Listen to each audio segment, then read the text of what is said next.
Hello friends, ये part वहीं से स्टार्ट होता है जब वैन फैमिली डिनर के लिए रेस्टोरेंट जाती है। तो वो रास्ते में लुन साओ की मॉम को देखती है और वो उससे कहती है कि तुम यहाँ अकेले क्या कर रही हो, और वो तुम ही हो ना जिसने मेरे बेटे को चीट किया, जिस वजह से मेरे बेटे ने तुमसे वेडिंग के दिन अपना एंगेजमेंट तोड़ दिया था। तो वैन कहती है, पहली बात तो ये कि मैं यहाँ अकेले नहीं आई हूँ, मैं अपने हस्बैंड के साथ आई हूँ। दूसरी बात ये कि मैंने आपके बेटे को चीट नहीं किया, बल्कि आपके बेटे ने मुझ पर चीट किया, कहकर रेस्टोरेंट के अंदर चली जाती है। इसके बाद फैमिली डिनर में दिखाया जाता है जहाँ मिस्टर यान आता है। तो लुन साओ उनसे कहता है, अंकल मुझे पता है उस दिन मॉल में मैंने जो कुछ भी किया वो मेरी गलती थी, पर आप मुझे इतनी सी बात के लिए तो मुझे जनरल मैनेजर के पोस्ट से मत हटाइए। तो ग्रैंडमा भी लुन साओ का साथ देते हुए कहती है कि अभी तो ये बच्चा है, तो इसे इस बार माफ कर दो। और वो मिस्टर यान से कहती है कि तुमने तो कहा था कि इस बार तुम अपनी वाइफ को अपने साथ लेकर आओगे, तो कहाँ है तुम्हारी वाइफ। लुन साओ कहता है, अंकल आप ज्यादातर कंपनी में ही ध्यान देते हैं, थोड़ा बहुत अपनी लाइफ में भी ध्यान दे दीजिए। तो मिस्टर यान कहता है, किसने कहा मेरी वाइफ नहीं है, मेरी वाइफ आ रही है। तभी वहाँ पर वैन आ जाती है। वैन को देखकर लुन साओ और सीसी शॉक्ड हो जाते हैं और लुन साओ अपने अंकल से कहता है, अंकल अब आप ये मत कहिएगा कि ये आपकी वाइफ है। तो मिस्टर यान कहता है, हाँ यही मेरी वाइफ है और तुम्हारी आंटी। ये सब देखकर वैन खुद भी शॉक्ड हो जाती है।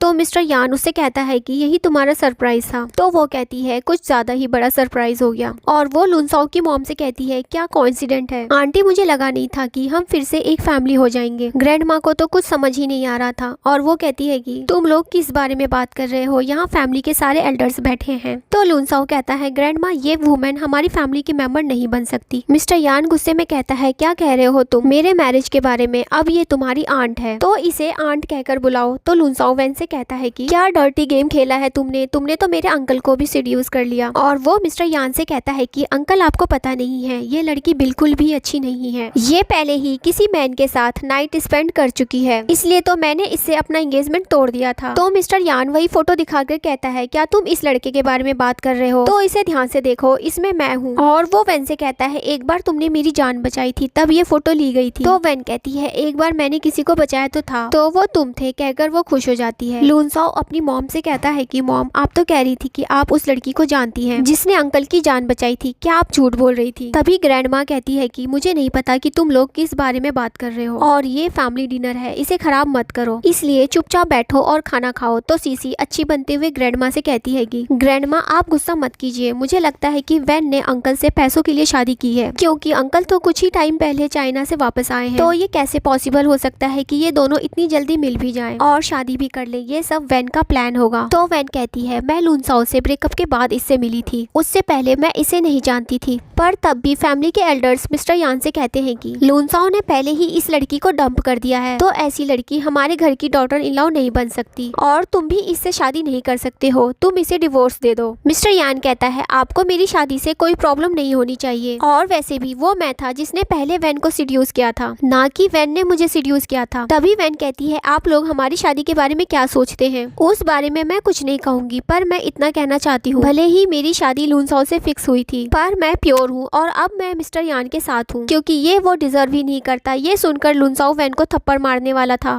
पर मिस्टर यान उसका हाथ पकड़कर रोक देता है और वो कहता है, इस फैमिली डिनर में ये सीसी क्या कर रही है। तो सीसी कहती है, क्योंकि मैं और लुन साओ एक दूसरे से प्यार करते हैं, इसलिए मैं यहाँ आई हूँ। तो वैन कहती है, पर मुझे तो पता था कि लुन साओ ने तुम्हें बाहर से ऑर्डर करके लेकर आया है, तो क्या अभी तक तुम दोनों ने शादी नहीं किया। तो वो दोनों कुछ नहीं कह पाते। तभी लुन साओ की मॉम कहती है, तुम्हारी शादी तो मिस्टर यान से हो चुकी है, तो तुम यहाँ अपनी बकवास मत करो और यहाँ से चली जाओ, कहकर वो उसे धक्का दे देती है, जिससे वैन टेबल से टकरा जाती है। तभी मिस्टर यान झूठ बोल देता है कि तुम्हारे बेली में जो बच्चा है वो ठीक तो है ना। ये सुनकर ग्रैंडमा खुश होते हुए कहती है कि क्या ये प्रेग्नेंट है, इसका मतलब हमारी फैमिली का हायर आने वाला है। और वो मिस्टर यान से वैन को हॉस्पिटल ले जाने के लिए कहती है। तो यान उसे हॉस्पिटल लेकर जाता है और उन दोनों के पीछे पीछे सारे फैमिली भी चले जाते हैं, और ये सब लुन साओ और सीसी देखते रह जाते हैं। सबके जाने के बाद लुन साओ सीसी पर गुस्सा करता है कि क्या जरूरत थी तुम्हें ये कहने की कि वैन ने पैसों के लिए शादी की है, तुम्हारी वजह से मेरा सबके सामने इंसल्ट हो गया, अब फ्यूचर में मेरा क्या होगा। तो सीसी कहती है, तुम्हारे अंकल को चाइना से वापस लौटे हुए कुछ ही टाइम तो हुआ है, इतनी शॉर्ट टाइम में वो प्रेग्नेंट कैसे हो सकती है, इसका मतलब वो जरूर किसी और का बच्चा है। सोचो अगर ये बात तुम्हारी ग्रैंडमा को पता चल गई तो वो वैन के साथ क्या करेंगी। लुन साओ कहता है, ये सब उस वैन की वजह से हुआ है, मैं उसे छोड़ूंगा नहीं, मार दूंगा। उसके बाद मिस्टर यान और वैन को देखते हैं, जहाँ मिस्टर यान वैन से कहता है कि चलो हम हॉस्पिटल जाकर चेकअप करवा लेते हैं। तो वैन कहती है, ये तुम क्या कह रहे हो? मुझे पता है कि तुम उस टाइम उस सिचुएशन से मुझे बाहर निकालने के लिए